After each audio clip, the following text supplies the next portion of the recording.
ওয়ালাকাদ কাররামনা বানি আদম, আল্লাহ আমাকে বনি আদম সৃষ্টির সেরা বানাইছে। আল্লাহ আমাকে গরু বানায় নাই, আল্লাহ আমাকে পশু পাখি বানায় নাই। এর যুবক ভাই, কিন্তু কাজ কারবারে দেখা যায় গরু ছাগলের ঘুম নিদ্রা, গরু ছাগলের চলাফেরা আর মুসলমানের চলাফেরা একই রকম, কোনো বেশ কম নাই। এরে বন্ধু, আল্লাহর পয়গম্বরের সুন্নত মানো। ও যুবক ভাই, ছোটখাটো কিছু সুন্নত আছে, পরকালে মেনে যাও, আল্লাহর নবীর কাছে পরিচয় দিতে পারবা। সুন্নত হলো পরকালের মার্কা। হে দলের মার্কা নিয়ে যেমন পরিচয় দেওয়া যায়, নবী পয়গম্বরের সুন্নত নিয়ে পরকালে নবীর সামনে দাঁড়ানো যায়। আল্লাহর নবী ডান হাত দিয়া জামা কাপড় পরতেন, পয়গম্বরের সুন্নত। আল্লাহর নবীর সুন্নত মনে করে আগামী কালকে থেকে ডান হাত দিয়া জামা কাপড় পরো। আল্লাহর নবী ডান পাও দিয়া জুতা পরতেন, আল্লাহর নবীর সুন্নত মনে করে আজকে থেকে ডান পাও দিয়া জুতা পরিধান করো। আল্লাহর নবী ডান পাও দিয়া মসজিদে ঢুকতেন, ঘরে ঢুকতেন, দোকানে ঢুকতেন, ভালো ভালো জায়গায় ডান পাও আগে দিয়া ঢুকতেন, পয়গম্বরের সুন্নত। তুমিও সুন্নত মনে করে সর্বপ্রথম ডান পাও দিয়া ঘরে ঢুকো, ডান পাও দিয়া অফিসে ঢুকো, ডান পাও দিয়া দোকানে ঢুকো। ও যুবক ভাই, আল্লাহর নবী বলেন, মান তাশাব্বাহা বিকৌমিন ফাহুয়া মিনহুম, যার সাথে যার মুহাব্বত, যার সাথে যার মুহাব্বত, যার সাথে যার আমলের মিল হয়ে যাবে, আল্লাহ পাক রব্বুল আলামিন তার সাথে সাথে আল্লাহ পাক জান্নাত দিয়া দিবে। আল্লাহর নবী বলেন, যারা আমার সুন্নত মানবা, আমি নবী পয়গম্বর উম্মত, তারা আমি এমন পাশাপাশি জান্নাতে থাকবো। আমি একতলা উপরে, আমার উম্মত একতলা নিচে, মন চাইলে আমার সাথে সাক্ষাৎ করতে পারবা। এই জন্য ও যুবক ভাই, আমি হাতে পায়ে ধরে বলে যাই, বড় বড় সুন্নত তো মানতে পারবা না রে যুবক, তবে ডান হাত দিয়া জামা পরিধান করা যায় কি যায় না বলো তো? ডান পাও দিয়া জুতা পরিধান করা যাবে তো ইনশাআল্লাহ? ডান পাও দিয়া ঘরে ঢুকবা যুবক, সুন্নত মনে করে আমল করো। হাসরে ময়দানে আল্লাহর আদালতে নবীর সাথে তুমি জান্নাতে যাইতে পারবা। এর যুবক ভাই, নেতার সাথে চলাফেরা করে, নেতার আদর্শ মেনে যদি এক স্টেজে বসা যায়, এক জায়গায় খানা খাওয়া যায়, নবী পয়গম্বরের আদর্শ মেনে, নবী পয়গম্বরের সুন্নত মেনে এক জায়গায় খাওয়া যায়, নবীর সাথে জান্নাত পাওয়া যায়। আল্লাহর নবী বলেন, তিনটা আমল যাদের মধ্যে পাওয়া যাবে, আল্লাহ পাকের জান্নাত তাদের জন্য ওয়াজিব হয়ে যাবে। এক নম্বরে মান আকালা তাইয়্যিবা, দুই নম্বরে ওয়া আমিলা ফি সুন্নাতিন, তোমার এরকম ভাবে জীবনের কাজগুলি যেন সুন্নত তরিকায় হয়। 4 নম্বরে ওয়া আমিনান্না, 3 নম্বরে ওয়া আমিনান্না সুবাওয়াইকা, 1 নম্বরে হালাল খানা খাওয়া, 2 নম্বরে সুন্নত তরিকায় চলা, 3 নম্বর তোমার হাত এবং জবানের দ্বারা অপর মুসলমান কষ্ট পাবে না। যত বড় হাজি গাজি দেখলাম, এই জবান এটা শুধু আরেকজনের বদনাম, আরেকজনের কথা, আরেকজনের দুর্নাম, আরেকজনের পিছনে পিছনে গীবত শেখায়েত, এটা চলতেই থাকে। এটা কেমন জানি বন্ধ হয় না। আমাদের তো অবস্থা এমন যে কোনো একটা কথা যদি কানে শুনি, এটা 3 রাস্তার মাথায় 4 দোকানে যতক্ষণ না বলবো, পেটের মধ্যে আমসা শুরু হয়। কথা বলে না কেন? অথচ আল্লাহর নবী বলেন, মান সাতারা মুসলিমান সাতারাহুল্লাহু ফিদ দুনিয়া ওয়াল আখিরাহ, দুনিয়াতে যদি কোনো মুসলমানের দোষ গোপন করো, আল্লাহ পাক রব্বুল আলামিন তোমার ইহকাল এবং পরকালের দোষ গোপন করে মাফ করে দিবে। আল্লাহু আকবার। এই জন্য জবান এটা বড় খারাপ জিনিস। এই জবান দিয়ে আল্লাহকে রাজি করা যায়, আবার জবান দিয়ে আল্লাহকে নারাজ করা যায়। এই জবান দিয়ে নবীকে রাজি করা যায়, এই জবান দিয়ে আবার নবী নারাজও হয়ে যায়। এই জন্য জবানকে নিয়ন্ত্রণ। আজকের ওয়াজের মূল বিষয় হইল 2টা। 1 নম্বরে জবান দিয়া খারাপ কথা বলবো না, 2 নম্বরে নবীর সুন্নত মেনে চলবো। এক ওয়াজ থেকে যদি একটা আমল করি বাবা, এক ওয়াজ থেকে যদি একটা আমল করি, আমার জীবনে 20 বার, 30 বার, 15 বার, 10 বার ওয়াজ শুনছি, এমন আছে না? 20 বছর ওয়াজ শুনে লাভ করলাম কি? 10 বছর ওয়াজ শুনে লাভ করলাম কি? 5 বছর ওয়াজ শুনে লাভ করলাম কি? যদি একটা সুন্নত না মানতে পারি। আমি গত 2 সপ্তাহ আগে চট্টগ্রামে মাহফিলে গেলাম। এক মাহফিলে পাইলাম 70তম মাহফিল, আরেক মাহফিলে পাইলাম 41তম মাহফিল। আমি তখন জিজ্ঞাসা করলাম এইভাবে, বাবা 41 বছর এখানে ওয়াজ শুনে কি লাভ করলাম? আজকে যদি একটা সুন্নত ধরে রাখতে না পারি, একটা আমল যদি আমার মধ্যে না থাকে, তো 40 বছরের ওয়াজের কি দাম আছে? ওই ওয়াজের কোনো দাম নাই যে ওয়াজের বাস্তবতা নাই। ওই তাফসিরের কোনো দাম নাই যেই তাফসিরের বাস্তবতা নাই। বলেন তো বাবা, আল্লাহর কোরআন আমাদের জন্য নাজিল করছেন, জীবিত মানুষের জন্য নাজিল করছেন না মৃত মানুষের জন্য নাজিল করছেন? আরে কথা বলে না। এই কোরআন জীবিত মানুষের জন্য বিধান না মরার পরে বিধান? কথা বলে না, কথা বলে না। জীবিত মানুষের জন্য না। আমরা ধরছি কি মরার পরে কোরআন খতম নিয়ে টানাটানি, কথা বলে না, মরার পরে কোরআন খতম নিয়ে টানাটানি।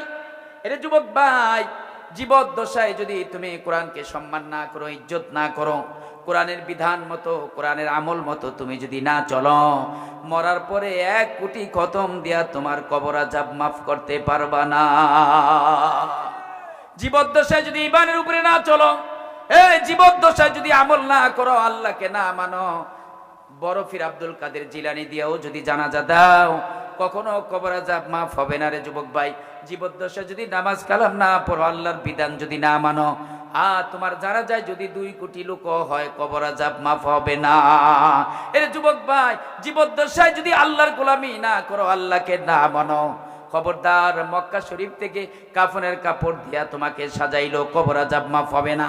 আমাদের দেশের একদল মানুষ আছে, মক্কা শরীফে যায়, মক্কা শরীফ থেকে কাফনের কাপড় আইনা বলে, বাবা এই কাপড় দিয়া আমাকে কাফন দিবা, মদিনা শরীফের কাপড় দিয়া আমাকে কাফন দিবা। আমি বলতে চাই, ও যুবক ভাই, তুমি যদি আল্লাহর গোলাম না হও, আল্লাহকে না মানো, মক্কার কাপড় দিয়া কখনো কবর আযাব মাফ করতে পারবা না, মদিনার কাপড় দিয়া কখনো কবর আযাব মাফ করতে পারবা না। ইব্রাহিম ইবনে আদহাম রাহমাতুল্লাহ আলাইহি বড় আল্লাহর ওলি ছিলেন, ইনসাফগার বাদশা ছিলেন। মৃত্যুর আগে, ইন্তেকালের আগে ওসিয়ত করলেন, এই শোনো, আমি ইব্রাহিম ইবনে আদহাম বলকের বাদশা ছিলাম, আমি যেদিন ইন্তেকাল হয়ে যাব, বাজারের একেবারে কম দামা কাপড় দিয়া আমাকে কাফন দিয়া বিদায় করে দিবা, বাজারের কম দামা কাপড় দিয়ে আমাকে কাফন দিয়া বিদায় করে দিবা। লোকেরা বলতেছে, ইব্রাহিম আপনি বড় বাদশা, ইনসাফগার বাদশা ছিলেন, আমাদের টাকা পয়সা দিয়ে আপনাকে উত্তম কাপড় দিয়ে আমরা কাফন দিব। ও ইব্রাহিম, বাজারের কম দামা কাপড় দিয়ে কেন কাপড় দিব? এই ওসিয়ত করে যান কেন? ইব্রাহিম আদম বলে, ও দেশবাসীরা শোনো, ইহকাল দুনিয়ার কম দামি কাপড়েরও পরকালে কোনো দাম নাই, বেশ দামি কাপড়েরও কোনো দাম নাই। এই শোনো, আমি যদি আল্লাহর গোলাম হয়ে মারা যাই, আমি যদি নামাজি বান্দা হয়ে মারা যাই, আমি যদি আল্লাহর কোরআন মেনে যদি মারা যাই, কোরআনকে মহব্বত করতে পারি, ইসলামকে মহব্বত করি, আল্লাহর গোলাম হয়ে যদি মারা যায়, যতই কম দামি কাপড় দাও না কেন, আল্লাহ ফেরেশতাকে অর্ডার দিবে, ও ফেরেশতা, ও আলবিসুহু মিনাল জান্নাহ ও আফরিশুহু বিনাল জান্নাহ, ও ফেরেশতা আমার বান্দার কাফনের কাপড় খুইলা দে, জান্নাতি দামি পোশাক পরাইয়া দে। যতই কম দামা কাপড় দিবা, আল্লাহ আমাকে জান্নাতি কাপড় পরাইয়া দিবে। আমি যদি আল্লাহর গোলাম হয়ে মারা যাই, আর যদি আমি আল্লাহর গোলাম যদি না হই, আল্লাহর হুকুমটা মেনে যদি না যাই, আল্লাহর পয়গম্বরের তরিকায় যদি আমি না চলি, মক্কা মদিনার কাপড় দিয়াও যদি আমাকে কাফন দাও, জাহান্নামের আগুন দিয়া কাপড় জ্বালিয়ে ছাই করে দিবে। এই জন্য ও যুবক ভাই, জীবদ্দশায় হইল আল্লাহর কোরআন, জীবদ্দশায় হইল নবী, মরার পরে কোনো কোরআন না রে বাবা, জীবিত মানুষের জন্য কোরআন। এই জন্য জীবদ্দশায় জীবনটা যেমন হবে, মরণটাও তেমন হবে রে বাবা। জীবনটা যদি আল্লাহর ঘরের সাথে হয়, জীবনটা যদি মাদ্রাসার সাথে হয়, জীবনটা যদি কোরআনের সাথে হয়, তোমার জানাজার মধ্যে এমন মুসল্লি পাওয়া যাবে যারা নামাজ কালাম ছাড়ে না, তোমার জানাজার মধ্যে হাফেজে কোরআন, আল্লাহর কোরআনের হাফেজ পাওয়া যাবে। জীবনটা যদি তাদের সাথে চলাফেরা হয়, আর তোমার জীবন যদি আলেম ওলামার সাথে যদি না হয়, মাদ্রাসা মসজিদের সাথে যদি সম্পর্ক না হয়, একজন ইমাম ছাড়া তোমার জানা যায় আর কোনো নেককার লোক পাইবা না। এই দেশে একজন যদি আলেম মারা যায়, এক আহমদ শফি মারা গেছে, হাজার হাজার আলেম, হাজার হাজার মুফতি, হাজার হাজার মুহাদ্দিস, হাজার হাজার কোরআনে হাফেজ, লক্ষ লক্ষ মানুষের জানাজা তার কাতারের মধ্যে ছিল রে বাবা। একজন আলেম মারা গেলে জীবনটা আলেমদের সাথে ছিল। এই জন্য আলেম যখন মারা যায়, লক্ষ লক্ষ আলেম তার জানাজার মধ্যে পাওয়া যায়। এই দেশে একজন মন্ত্রী মিনিস্টার যদি মারা যায়, একজন ইমাম ছাড়া আর কোনো আলেম তার জানাজায় পাওয়া যায় না, হাফেজ পাওয়া যায় না, আল্লাহ ওয়ালাকে দেখা যায় না। কেন রে বাবা? তার জীবনটা আলেমদের সাথে ছিল না, তার জীবনটা কোরআনের সাথে ছিল না, যার কারণে মরণের সময় আল্লাহ ওয়ালা হাফেজে কোরআন তার জানাজার মধ্যে পাওয়া যায় না। এই জন্য জীবনটা যেমন হবে, শেষ বিদায়টাও তেমন হবে। আমাদের জীবন কোরআনের সাথে আমরা রাখতে চাই, রাজি আছেন তো ইনশাআল্লাহ? আমাদের জীবন আল্লাহর ঘরের সাথে সম্পর্ক রাখতে চাই, আমাদের জীবনের সম্পর্ক আলেম ওলামা দিনদার নেককারদের সাথে রাখতে চাই, রাজি আছেন তো ইনশাআল্লাহ? আল্লাহ তুমি কবুল করো, আমিন। ওয়া আখিরু দাওয়ানা আনিল হামদুলিল্লাহি রাব্বিল আলামিন। আসসালামু আলাইকুম ওয়া রাহমাতুল্লাহ। অনেক রাত হয়ে গেছে, আপনার ধৈর্য সহকারে এত রাত পর্যন্ত শীতের মধ্যে বসা আছেন। আল্লাহ পাকের কাছে দোয়া করি আল্লাহ যেন আপনাদের ন্যাক হায়াত দান করেন। বন্ধুরা আমার, যা কথাগুলি বলেছি আমাদের মধ্যে যদি একটু আমল হয় তাহলে এই মাহফিল সার্থক, এই মাহফিল সার্থক। আগামীকালকে যদি একটু আমল করি, আমার বুড়া বাবাজিরা যারা আছেন একটা করে তাসবিহ কিনবেন। বাবা কেন তাসবিহ হারাইলেন? আমার তো দুঃখ কষ্ট লাগে, কেন তাসবিহ আপনাদের পকেটে নাই? আমার কোটের পকেটে আছে আলহামদুলিল্লাহ। রাস্তাঘাটে চলাফেরা করতে করতে আসরের পরে 2-100 বার আল্লাহ আল্লাহ আল্লাহ আল্লাহ। বাজারে যাবেন আল্লাহ আল্লাহ ডাকবো, বাজার থেকে আসবেন 10 বার হোক, 20 বার হোক, 30 বার হোক, আল্লাহ আল্লাহ ডাকে ডেকে ডেকে ডেকে ঘরে ঢোকে। আমাদের দেশে খেজুর গাছ কাটে, তো খেজুর গাছের রস গড়গড়ায়া পড়ে না, ফোটায় ফোটায় পড়ে টপ টপ টপ। প্রথম ভাবে দেখলে বোঝা যায় কখন হাড়ি ভরবে, কখন সিন্নি খাবে, কখন গুড় হবে। এক ফোঁটা আরছে পাখি খেয়ে ফেলছে, আরেক ফোঁটা আরছে কাকে খেয়ে ফেলছে। তখন চিন্তা করে কখন হাড়ি ভরবে, কিন্তু ধারাবাহিকতা ঠিক থাকার কারণে সকালবেলা গাছে আইসা দেখে হাড়িটা ভর্তি হয়ে গেছে। আল্লাহু আকবার। আল্লাহওয়ালারা বলেন, শোনো, একদিনে 1000 বার জিকিরের দরকার নাই, প্রতিদিন 20 বার করে আল্লাহ আল্লাহ আল্লাহ। জানে আমাদের মশল্লা বিছায়া পশ্চিম দিকে ফিরে আল্লাহর সাথে দিলটা লাগায়া প্রতিদিন 20 বার করে আল্লাহ আল্লাহ ডাকো। এইভাবে দেখবা 10 বছর যদি অতিবাহিত করতে পারো, তোমার আমল নামার হাড়ি ভর্তি হয়ে যাবে। একদিন আল্লাহর আদালতে দেখাইতে পারবা, আল্লাহ তোমার কিছু জিকিরের পুঁজি নিয়ে আসছি, আর কিচ্ছু নাই। আল্লাহ কিছু জিকির আছে। বাইরা আমার, হাঁটতে চলতে উঠতে বসতে আল্লাহকে জিকির করবো তো ইনশাল্লাহ, আল্লাহর জিকির করবো তো ইনশাল্লাহ, নামাজ কালাম পড়বো তো ইনশাল্লাহ। আল্লাহর ঘরের সাথে সম্পর্ক, এই ঘর আমাকে ছাড়া জান্নাতে যাবে না, এই কোরআন আমাকে ছাড়া জান্নাতে যাবে না। কোরআনের সাথে, কোরআনওয়ালার সাথে, এই মাদ্রাসার সাথে, মাদ্রাসার সাথে সম্পর্ক রাখা মানে কোরআনের সাথে সম্পর্ক রাখা, আল্লাহর ঘরের সাথে সম্পর্ক রাখা মানে আল্লাহর সাথে সম্পর্ক রাখা। এই ঘরের মালিককে